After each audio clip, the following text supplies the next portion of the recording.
NSSന്റെ സർക്കാർ അനുകൂല നിലപാടിൽ കരുതലോടെ പ്രതികരിച്ചു കോൺഗ്രസ്. ഇത് സർക്കാരിനെയല്ല, സർക്കാരിന്റെ അയ്യപ്പ സംഗമത്തെ മാത്രമാണ് സംഘടനാ ജനറൽ സെക്രട്ടറി ജി സുകുമാരൻ നായർ പിന്തുണച്ചതെന്ന് സ്ഥാപിക്കാനാണ് ഇന്ന് നേതാക്കൾ ശ്രമിച്ചത്. അതേസമയം കോൺഗ്രസിനെതിരെ ഇന്നും ജി സുകുമാരൻ നായർ വിമർശനം ഉന്നയിച്ചു. SNDP യോഗം സുകുമാരൻ നായരെ പിന്തുണയ്ക്കുകയും ചെയ്തു. സുകുമാരൻ നായരെ നേരിൽ കണ്ട് അന്വയിപ്പിക്കാനാണ് കോൺഗ്രസിന്റെ നീക്കം. ഈ കാര്യത്തിൽ സർക്കാരിനെ ഇപ്പോൾ ഞങ്ങൾ വിശ്വസിക്കുന്നു.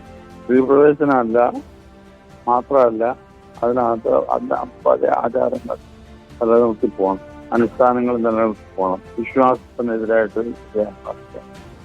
നമ്മുടെ വിശ്വാസ പ്രശ്നത്തിൽ കോൺഗ്രസിന് ഉറച്ച നിലപാടല്ല, കള്ളക്കളിയേയുള്ളൂ. ശബരിമലയിലെ ആചാരം സംരക്ഷിക്കാൻ നിയമം കൊണ്ടുവരുമെന്ന് പറഞ്ഞ BJP അത് ചെയ്തില്ലെന്ന ആരോപണം ജി സുകുമാരൻ നായർ ആവർത്തിക്കുകയും ചെയ്തു. അയ്യപ്പ സംഗമങ്ങൾക്ക് ശേഷം സർക്കാരിനെ പുകഴ്ത്തിയും പ്രതിപക്ഷത്തെ കുറ്റപ്പെടുത്തിയും NSS പരസ്യമായി രംഗത്തെത്തിയത് കോൺഗ്രസിനെ ഞെട്ടിച്ചിട്ടുണ്ട്. വിമർശിച്ചാൽ സുകുമാരൻ നായർ കൂടുതൽ പ്രകോപിതനാകുമെന്ന പേടിയുമുണ്ട്. ചുരുക്കത്തിൽ NSSനെ പരസ്യമായി തള്ളാനും കൊള്ളാനും വയ്യാത്ത അവസ്ഥ. NSSനോട് ഞങ്ങൾക്ക് നല്ല ബന്ധമാണ് UDFനും കോൺഗ്രസിനും ഉള്ളത്, ഒരു സംശയവുമില്ല.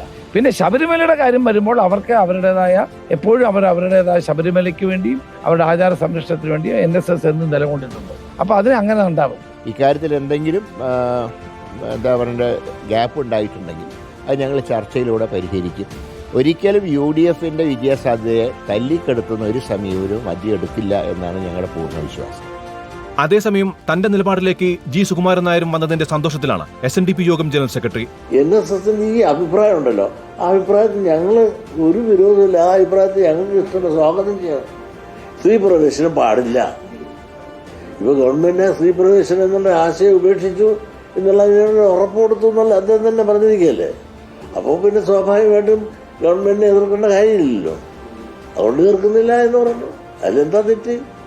News desk reporter.